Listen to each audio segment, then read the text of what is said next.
네, 반갑습니다. 시편 말씀 함께 보겠습니다.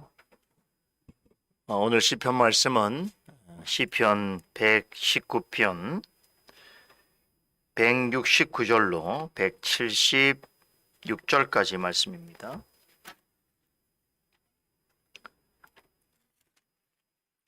한 목소리로 시편 119편 169절에서 176절까지 함께 한 목소리 읽습니다. 여호와여, 나의 부르짖음이 주의 앞에 이르게 하시고 주의 말씀대로 나를 깨닫게 하소서. 나의 간구가 주의 앞에 달하게 하시고 주의 말씀대로 나를 건지소서. 주께서 율례를 내게 가르치심으로 내 입술이 찬송을 바랄지니다. 주의 모든 계명이 의로움으로 내 혀가 주의 말씀을 노래할지니다. 내가 주의 법도를 택하여 싸우니 주의 손이 항상 나의 도움이 되게 하소서. 여호와여, 내가 주의 구원을 사모하여 싸우며 주의 법을 즐거워하나이다. 내 혼을 살게 하소서. 그리하시면 주를 찬양하리다. 주의 규례가 나를 돕게 하소서. 이런 양같이 내가 유리하오니 주의 종을 찾으소서. 내가 주의 계명을 잊지 아니함이니이다. 드디어 시편 119편의 마지막 단락을 살펴보게 되었습니다. 전체 176개의 구절로 이루어진 시편 119편은 성경 전체를 통틀어서 단일장으로서는 가장 많은 내용을 담고 있습니다. 이전에도 제가 말씀을 전해드렸었는데 형식적으로 볼 때에 아주 정교하게 구성이 되어 있는 매우 놀라운 시편입니다. 히브리어 알파벳이 22개의 자음으로 구성이 되어 있는데 본 시편은 176개의 구절이 정확하게 8개의 알파벳으로 나누어져서 22개의 단락을 균등하게 이루고 있습니다. 더 놀라운 것은 원문에 보게 되면 22개의 단락의 첫 번째 단어는 예외 없이 히브리 알파벳 글자의 순대로 시작이 되고 있습니다. 물론 우리가 한글 성경, 번역된 성경으로는 알 수가 없지만 원문 성경에 보게 되면 예를 들면 영어의 ABC 하면 A, 애플, B, bear 이런 식으로 첫 글자가 알파벳 순의 첫 번째 내용으로 기록이 되어 있다, 이런 뜻이죠.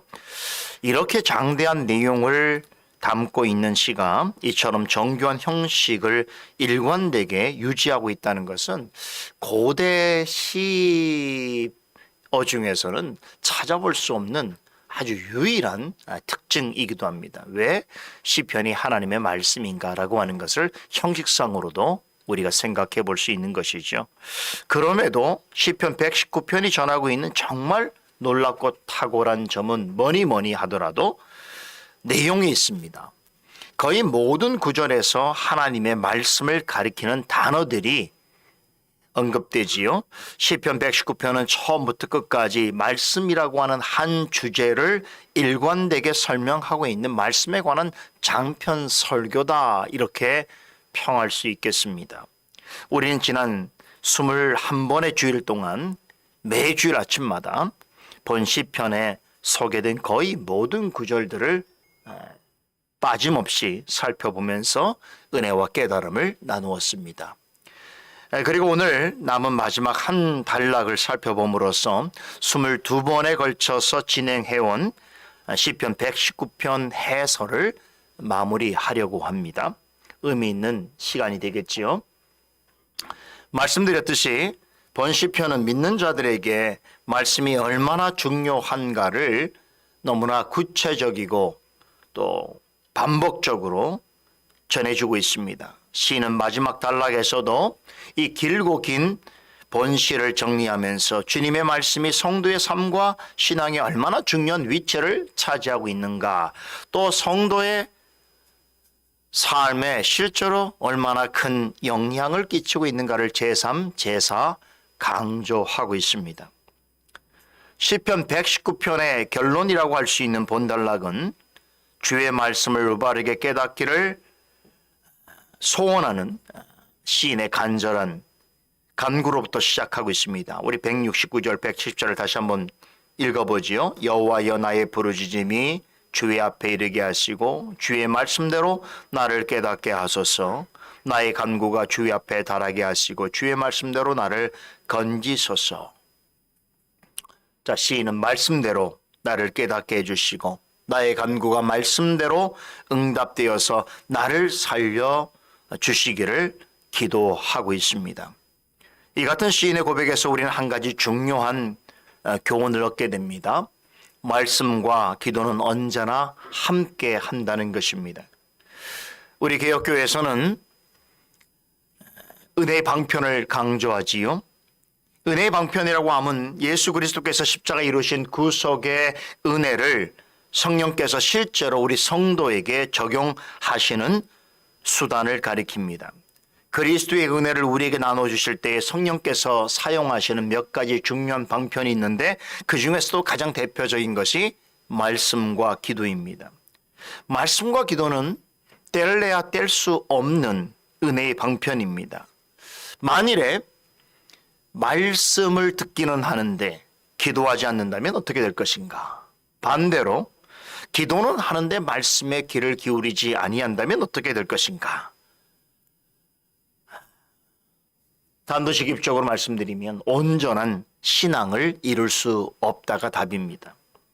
말씀 없는 기도는 중언부언하는 말잔치에 불과합니다. 또한 기도 없는 말씀은 주의 능력을 나타낼 수 없습니다. 그래서 말씀과 기도의 균형을 잃어버려서는 안 되는 것입니다. 하나님께서 기뻐하시는 온전한 신앙이 되기 위해서는 말씀과 기도의 균형을 잘 갖추는 신앙생활이 되어야 하는 것입니다. 마지막 단락의 첫 구절에 나오는 나의 부르짖음과 나의 간구라고 하는 표현은 시인이 얼마나 하나님 앞에 기도하는 삶을 살았는가, 기도의 사람으로 살았는가를 단적으로 말해주고 있습니다.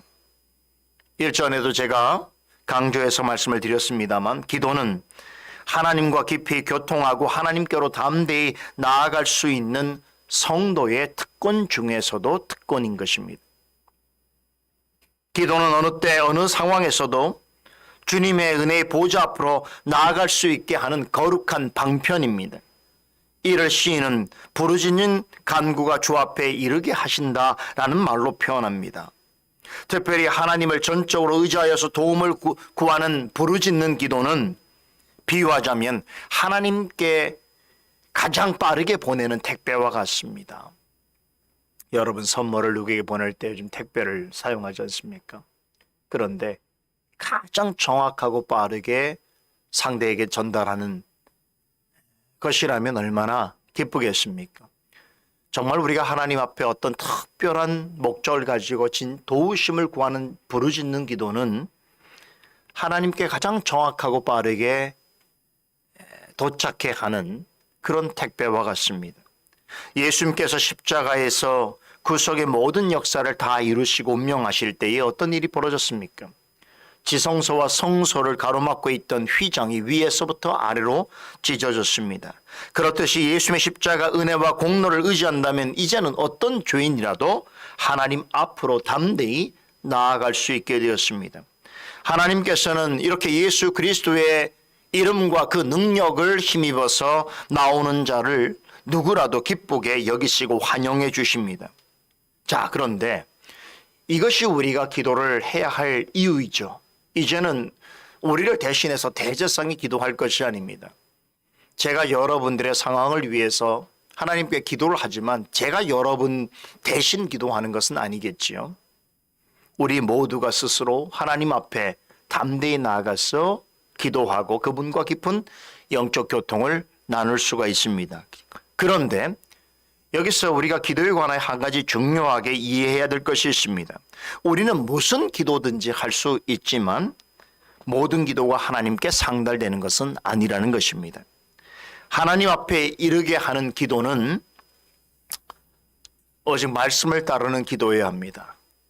우리가 누군가에게 택배를 보낼 때에 마음으로는 간절히 상대방이 받기를 원하는 마음으로 보내도 주소를 잘못 쓴다든가 아니면 중간에 어떤 파손이 되어진다든가 하면 그것이 도착할 수 없는 것처럼 하나님께 드리는 기도도 마찬가지입니다. 기도가 중요하다고 해서 어떤 기도든지 괜찮다라고 생각하는 것은 큰 오산입니다. 성경은 하나님께서 즐겨 받으시는 기도에 관해서도 가르치지만 하나님께서 받지 아니하시는 기도가 있다. 즉 하나님 앞에 가증히 하나님께서 여기시는 기도가 있다라고 강조합니다. 예를 들어서 하나님의 뜻과는 상관없이 이것저것 말만 늘어놓는 증언부언하는 기도, 마음에 죄악을 품고 하는 기도, 겉과 속이 다른 위선과 미움과 의심이 가득한 마음으로 드리는 기도, 이기적인 욕심과 자기 정력을 위하여서 구하는 기도, 두 마음을 품거나 낭망하고 염려하는 것을 떨쳐버리지 못하고 하는 기도 등은 하나님이 듣지 아니하십니다. 기도의 형태를 띠고 있을지라도 하나님의 뜻에 맞지 않는 기도는 하나님께서 기뻐하시지 않으실 뿐만 아니라 응답하지 아니하십니다. 우리는 그런데 착각을 하죠. 내가 이렇게 하나님께 기도했는데, 내가 이렇게 하나님 앞에 간구하고 있는데 왜 하나님은 듣지 아니하시는가? 하나님은 저 멀리 계시는가? 아니면 귀를 닫고 계시는가? 하나님은 계시지 아니하시는가? 우리는 늘 의심하고 또 그렇게 생각합니다. 그러나 하나님의 뜻에 맞지 않는 기도는 하나님께서 원치 않으실 뿐만 아니라 응답하실 이유가 없습니다. 하나님께서 받으시기 합당한 기도는 믿음을 가지고 말씀을 따라 드리는 기도입니다. 성경에는 그러한 기도의 예들이 헤아릴 수 없이 많이 나옵니다. 그렇다면 우리의 기도가 하나님 앞에 이르게 하는데 관심을 가져야 할 것은 무엇인가? 그것은 바로 말씀을 바르게 알고 깨닫는 것입니다. 여러분은 기도를 통해서 얻을 수 있는 가장 좋은 일이 무엇이라고 생각합니까? 여러 가지가 있을 수 있겠습니다.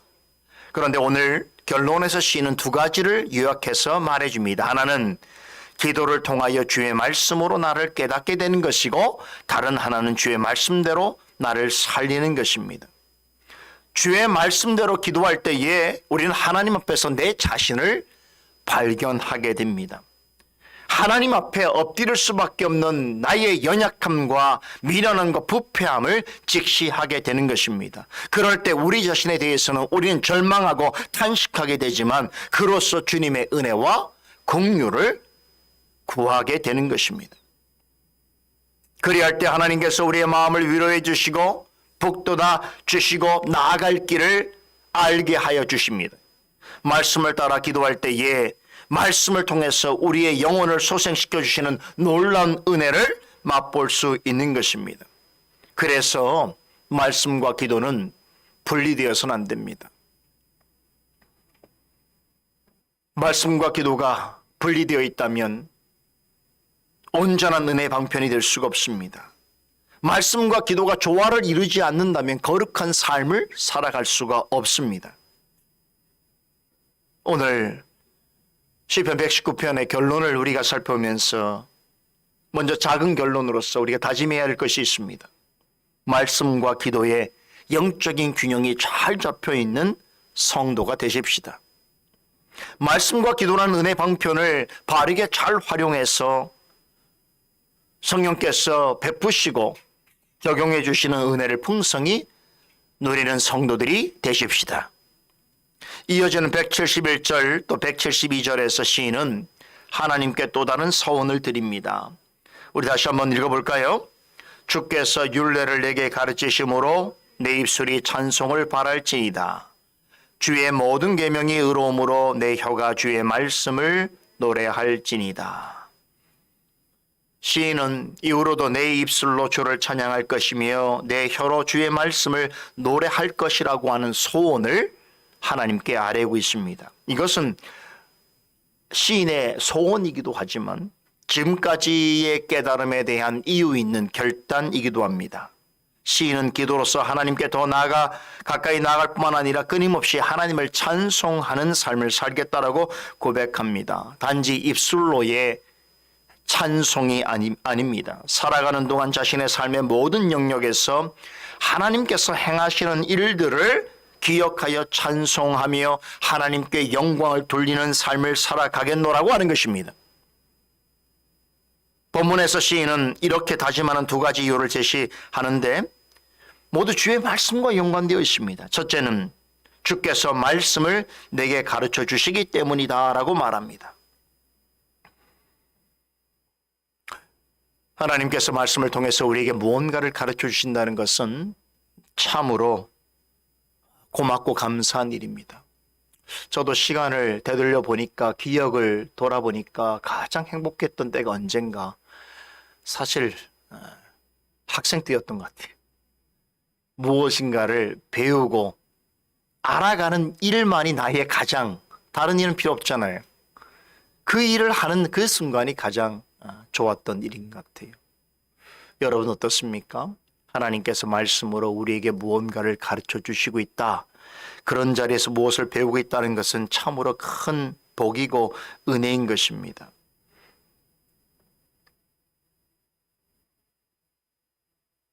우리가 잘 알고 있는 시편 23편에 보게 되면 기자는 하나님을 뭐라고 비유합니까? 부족함이 없는 나의 목자라고 묘사합니다. 그렇다면 우리는 무엇입니까? 그분의 양떼이겠지요. 그러면 양은 어떻게 목자를 따릅니까? 바로 목자의 음성을 통해서입니다. 하나님께서는 음성을 통해서, 곧 말씀으로 사망의 음침한 골짜기를 지나서 푸른 풀밭, 쉴 만한 물가로 인도하십니다. 시인은 이러한 말씀으로 믿는 자를 인도하시는 역사를 시편 23편 2절에서 이렇게 표현합니다. 내 영혼을 소생시키시고 자기 이름을 위하여 의의 길로 인도하시는도다. 말씀은 하나님께서 우리 영혼을 살리고 우리로 하여금 의의 길, 곧 생명의 길로 인도하시는 가장 탁월한 방편입니다. 그런 말씀을 언제나 듣고 깨닫는 자리에 있게 되고 그것으로 지혜와 생명을 누릴 수 있다는 것은 참 지극히 큰 은혜고 복입니다. 여러분, 우리가 하나님의 말씀을 어디서 듣습니까? 세상에 여러분들이 어느 자리에서, 학교에서, 방송에서 듣는 게 아니지 않습니까? 세상에 유명한 사람이 와서 무엇을 얘기한다고 해서 하나님의 말씀을 우리가 듣는 건 아니지 않습니까? 그런데 우리는 매주마다 거룩한 날에 하나님의 초청을 받아 나와서 이렇게 말씀을 듣는다는 것은 이건 참 구별된 일 아닙니까?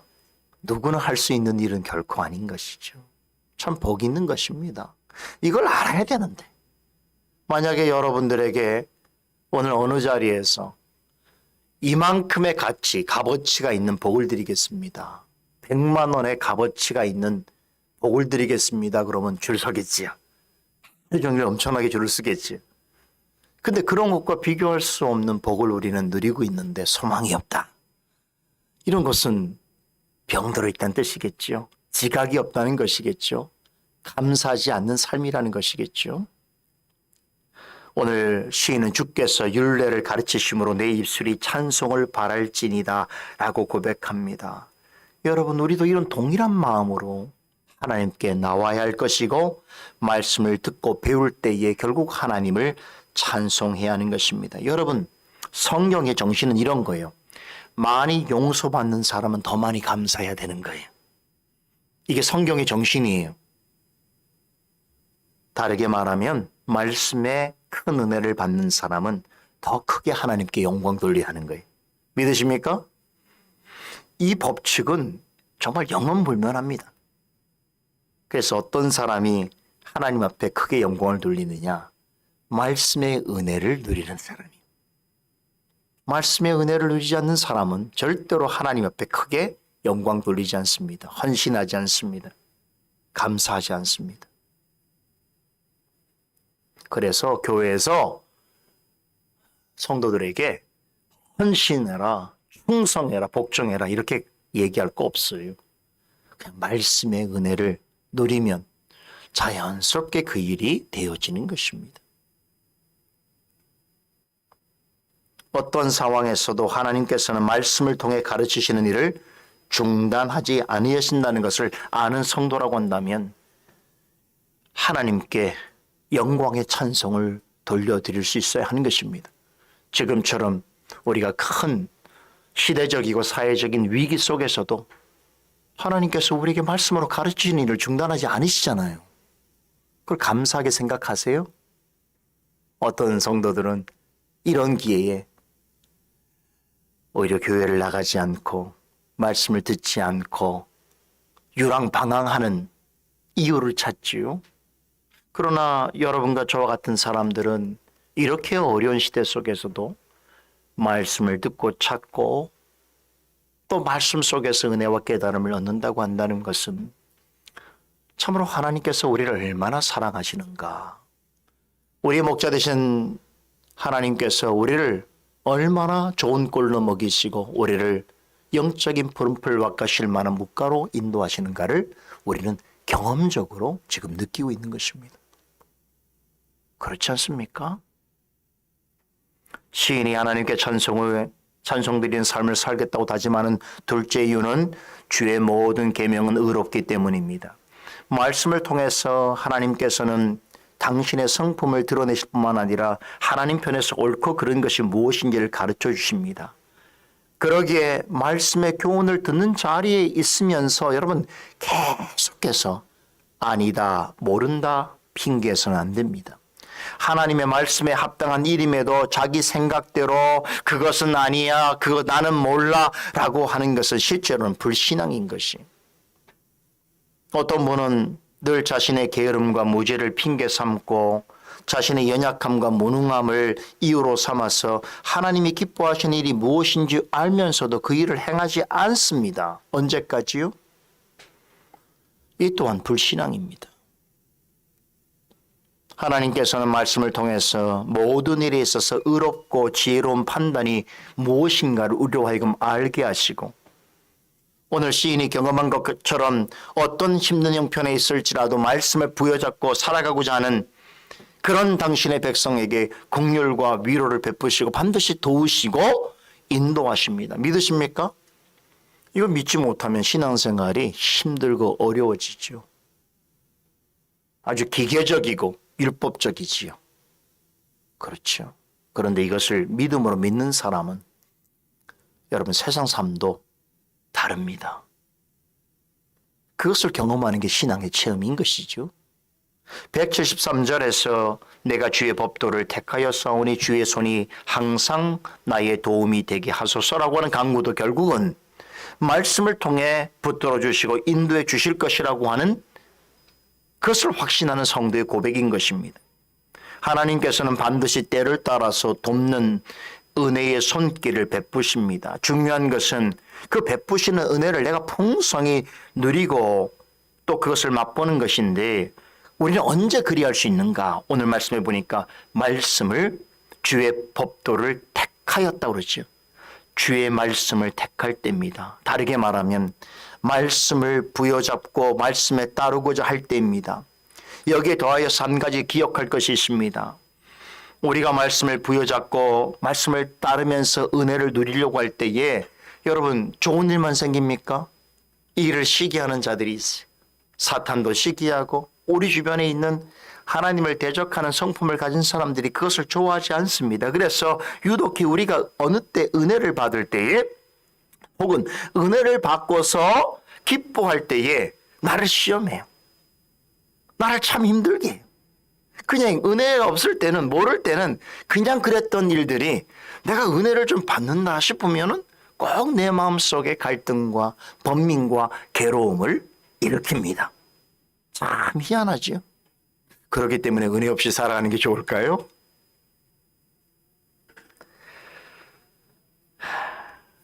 여러분, 우리가 하나님의 말씀을 듣고서 하나님이 기뻐하시는 일을 한다고 할 때 여러분 순탄하게 되어지는 일은 결코 없습니다. 아나니아 삽비라 같은 경우도 보세요. 사도의 말씀을 듣고 마음이 뜨거워져서 어느 날 뭐랬습니까? 야, 내가 주님의 나라를 위해서 뭔가를 해야 됐다고 생각하고 자기 땅을 하나님께 바치려고 하는데 바치려는 순간 어떻습니까? 마음에 의심이 생기고 불안이 생기고 두려움이 생기고 아이고 내가 이렇게 바쳤다가 나는 이거 하나도 없으면 어떡하지? 이런 생각을 하게 되는 거죠. 시험에 빠지죠. 그럴 때 여러분 어떻게 기도해야 되는가? 내가 주의 법도를 택하여 싸우니 주의 손이 항상 나의 도움이 되게 하소서라고 간구해야 됩니다. 주의 말씀을 바르게 알고 잘 따르는 것은 우리가 할 일인데 그러나 오늘 시인의 표현대로 보면 우리의 힘만으로는 할 수 없다는 것이죠. 하나님의 도우심이 절대로 필요합니다. 아무리 내가 은혜를 받아서 은혜로운 행동을 하고 그것엔 결단을 하더라도 여러분 그렇게 정말 그 은혜가 하나님을 영광 돌리기 위해서는 어떻게 한다고요? 주의 손이 항상 나의 도움이 되어야 하는 것입니다. 믿으십니까? 그러지 않으면 그렇게 하는 일이 나의 자랑이 되고 나를 높이는 일이 돼버리고요. 그래서 하지 않는 사람들을 정죄하고 자기만을 주목받게 하려고 하는 것으로 나가게 되는 것이죠. 이제 174절에서 시인은 이 시편을 마무리하기 전에 성도의 진정한 관심사가 무엇인가에 대해서 다시 한번 전해줍니다. 그것은 바로 주께서 베푸시는 구원이죠. 시인은 오랜 기간 동안 주의 구원을 갈망했노라고 고백합니다. 그러나 생각해 보세요. 오랫동안 주의 구원을 갈망하면서 살았던 신앙생활이 그에게 있어서 늘 밝고 희망찼습니까? 아니죠. 많은 대적들로 인해서 억울하고 슬픈 일을 겪었지요. 원치 않는 조롱과 비방과 핍박을 당하기도 했지요. 그런데 하나님께서는 저로 하여금 하나님의 구원을 더 사모하는 마음을 늘 주시는 것이 그게 신앙인 거예요. 여러분 우리가 믿는 자로 살아갈 때 여러 가지 사실 믿지 않는다면 내가 그리스도인이 아니라면 굳이 당하지 않고 겪지 않아야 될 일이 많거든요. 그런데 그런 일을 겪으면서도 우리가 신앙에서 떨어지지 않는 이유는 뭡니까? 하나님께서 우리 마음속에 구원에 관한 사모하는 마음을 주시기 때문이죠. 그게 더 중요한 것을 깨닫기 때문이죠. 여러분들이 말씀을 들을 때에 구원에 대한 갈망이 늘 있고 또한 구원을 이루시는 하나님을 기뻐하는 마음이 있다면 여러분은 어떤 사람입니까? 구원받은 자임에 분명합니다. 우리에게 그런 마음을 주시고 말씀을 통해서 그 마음을 더 열렬히 사모하게 하시는 하나님을 간절히 바라보고 의지하십시다. 우리를 위한 그런 구원을 주께서 반드시 이루어 주실 것입니다. 남은 그 두 구절에서 시인은 이 땅에서 사는 동안 주의 구원을 사모하는 마음으로 살아가기 위해서 드려야 할 이제 마지막 두 가지 기도 제목을 소개함과 동시에 본 시편의 대단원의 막을 내리고 있습니다. 첫째는 언제나 주를 찬송하는 삶을 살도록 자신의 영혼이 늘 살아있게 해달라고 간구합니다. 주님께 찬송과 영광을 돌리는 삶을 살려면 어떻게 해야 되느냐? 먼저 나의 영혼이 살아있어야 한다는 것이. 영혼이 살아있지 않는데 어떻게 하나님을 찬송하는 삶을 살겠냐는 것이죠.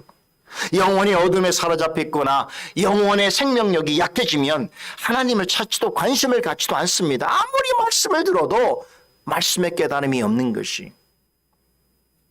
여러분 이 문제를 회복하고 해결하는 데 가장 좋은 처방법이 무엇인 줄 아십니까? 바로 말씀과 기도입니다. 시인은 주의 규례가 나를 돕게 하소서라고 간구합니다. 말씀은 죽어가는 영혼을 고치고 새롭게 하는 최고의 양약입니다.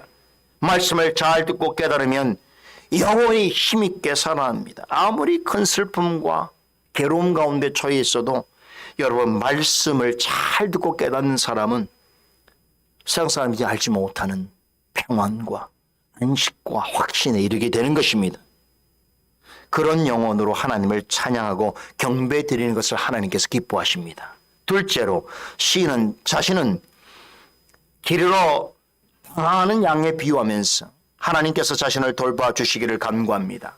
마지막 구절에서 이런 양같이 내가 유리하오니 주의 종을 찾으소서라고 하는 기도가 의미하는 바가 이것입니다. 목자이신 하나님 앞에 우리는 게으르고 어리석은 양과 같은 존재라는 것이죠. 여러분 이사야 선지자가 이미 말했듯이 우리는 다 양 같아서 어떻게 했다고 그랬습니까? 그릇 행하여 각자 제 길로. 양이 그런 존재인가 봐요. 그냥 목자가 없으면 다 제 길로 가는 거예요. 그런 우리에게 하나님이 친히 목자가 되어 주셔서 우리를 예수 그리스도로 말미암아 올바른 길, 제 길로 이끌어 주신다는 것이죠. 그럼에도 우리는 여전히 곁길로 빠지고 길을 헤매는 일들을 반복하지요. 양 같아서 그래요. 좋은 양이 아니에요. 양 같아서 말씀을 들어도 아둔하게 깨닫지 못해요. 양 같아도 말씀대로 살지 않고 제 길을 또 쫓아가요. 그런 걸 볼 때마다 인간적으로도 참 마음이 슬프고 민망한데 하나님 보실 때는 어떠시겠습니까? 그러기 때문에 중요한 일이 뭐냐? 우리의 목자이신 주님이 우리에게 더 절실히 필요한 것이고 그분을 더 절실히 의지해야 한다는 것입니다. 앞서 말씀드리듯이 우리 목자께서는 양떼인 우리를 말씀으로 보호하시고 이끄십니다. 그러기에 목자이신 주님을 따르는 성도는 주의 말씀을 잊지 말아야 합니다. 이제 디모데후서 1장 12절 말씀을 끝으로 시편 119편의 교훈을 마무리하려고 합니다. 이렇게 말씀합니다. 내가 믿는 자를 내가 알고 또한 내가 의탁한 것을 그날까지 그가 능히 지키실 줄을 확신함이라. 이 교훈처럼 말씀에 따라서 하나님을 알고 시인하고 의지하고 순종하는 성도는 어떠한 일이 있을지라도 마지막 날까지 능히 지켜주실 것입니다. 이것이 시편 전체 내용과 더불어서 모든 주의 말씀을 통하여서 약속해 주신 변치 않는 약속입니다. 이제 오늘부로 22번의 시편 119편 해설을 마칩니다. 그런데 돌아보니까 참 시편 119편의 한 구절 한 구절은 다 정말 보배 같은 말씀들이었어요. 무엇보다도 하나님의 말씀에 대해서 우리가 집중적으로 듣고 배우고 묵상하는 기회를 가졌었는데요. 시인의 경우처럼 어떠한 상황을 만날지라도 주의 말씀을 내 발의 등이요 내 길의 빛으로 삼으면서 언제나 말씀과 더불어서 주님을 의지하는 기도를 하면서 겸손하고 담대히 주님 앞으로 나아가는 우리 모두가 되기를 간절히 소원합니다. 기도하겠습니다. 하나님 감사합니다. 시편 119편 참으로 긴 내용을 오랜 시간 동안 살펴보게 하신 것 감사합니다. 그럼에도 또 우리에게 그 말씀의 깊은 뜻들을 이 주일 아침마다 상고하여 참으로 우리에게 주시는 말씀의 빛으로 밝혀주시는 그 은혜를 늘 누릴 수 있는 자리에 있게 하시고 그것이 우리에게 참으로 큰 복이라는 걸 깨닫게 하신 것 감사합니다. 오늘 시편 119편의 결론과 같은 이 말씀도 우리의 마음에 되새기며 오늘 주님 앞에 나아가 예배하는 모든 시간과 우리 함께하는 이 주일의 모든 순간을 주께서 함께 하셔서 복되게 하여 주시고 또한 하나님 받으실 만한 영광의 예배를 드릴 수 있도록 인도하여 주시옵소서. 예수 그리스도 이름으로 기도드리옵나이다. 아멘.